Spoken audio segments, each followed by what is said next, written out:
Welcome to The Explainer. Today, we're taking a hard look at a pretty stark new reality about the world we're all living in. The data paints a picture of a planet that's more violent and more unstable than at any point in modern memory. So let's just dive right into the numbers. So here's the first big number. In 2024, there were 61 active conflicts involving a state somewhere in the world. Now that's the highest number ever recorded since they started keeping track back in 1946. And look, this isn't just some small uptick.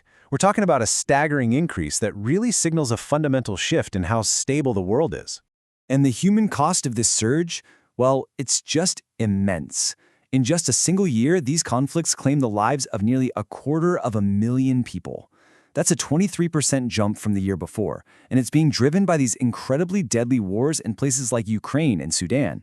This wave of violence has also kicked off the largest displacement crisis we've ever seen. By 2025, 122 million people had been forced from their homes by war and instability. To put that into perspective, that's more than the entire population of Germany and Poland combined, all just searching for safety. So it's really no surprise that you have experts at the Council on Foreign Relations using language that's this direct. They and a lot of others are calling this a new normal of global insecurity. The big question is, how on earth did we get here? Okay, so let's get into why this is all happening. To really understand how things got so fractured, we have to look at two major drivers. First up is this huge shift in global politics. Basically, a breakdown of the old rules of the road. A huge piece of this puzzle is what some analysts are calling the Trump twist. Basically, the 2025 shift in American foreign policy saw a big move away from those long-standing security guarantees for allies, instead focusing inward on its own hemisphere. And that retreat from the world stage, well, it created some really dangerous power vacuums. So here's the really crucial point. This American retreat is happening at the exact same time the world is becoming more multipolar. You've got more countries like Turkey, Brazil, India with more influence. But here's the catch. As power spreads out, the cooperative institutions, like the UN, the ones that used to manage these crises, they're getting weaker. This leaves conflicts just burning out of control, with no one around to put out the fires. And now for the second major driver, and this one really builds on the first. It's not just the politics of war that have changed, but the actual tools of combat. We are smack in the middle of a military tech revolution. We've officially entered an age of what's being called algorithmic warfare. And no, this isn't science fiction anymore. Artificial intelligence is being integrated directly into weapons systems, allowing for attacks that are faster, more coordinated, and way more precise than a human could ever manage on their own.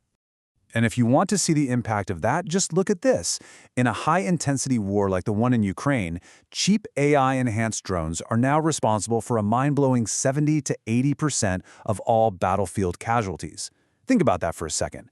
A single technology has completely rewritten the rules of modern combat. But what's maybe even crazier is just how available this lethal technology has become. It's not just for superpowers anymore. By 2025, almost 500 non-state groups, we're talking everyone from insurgent groups to drug cartels, were using drones. And the AI is making them scarily good, boosting their strike success rates up to around 80%. So this new type of persistent, high-tech conflict, it isn't just deadly. It's creating these deep and lasting economic and social scars, and it's trapping millions of people in this cycle of poverty and violence. Just take a look at this. The economic split is undeniable. Since 2020, if your country is stuck in a conflict, your economy has actually shrunk by 1.8% every year. At the same time, other developing economies have grown by almost 3%. War isn't just destructive, it's a total dead end for development. And this trend is creating what the World Bank calls conflict traps. The projection is that by 2030, a staggering 60% of the world's most impoverished people will be concentrated in these fragile, war-torn regions. It's almost like peace and prosperity are becoming geographically exclusive.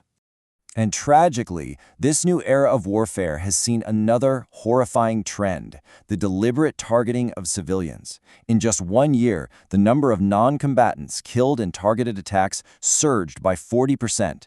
This isn't just collateral damage, it's become a strategy. The lines between soldier and civilian are being deliberately erased. Okay, so with this incredibly turbulent world as our backdrop, where do the experts see the greatest risks in the year ahead? Where should we all be watching most closely? Well, this watch list from the Council on Foreign Relations shows us the Tier 1 flashpoints. These are the crises that aren't just likely to happen, but would also have a massive impact on global stability if they do.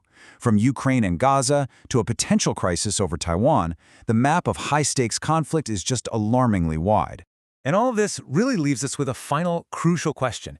In a world that's becoming more and more fractured, and is armed with weapons that can literally think for themselves, what does building peace even look like anymore? Finding the answer to that might just be the defining challenge of our time.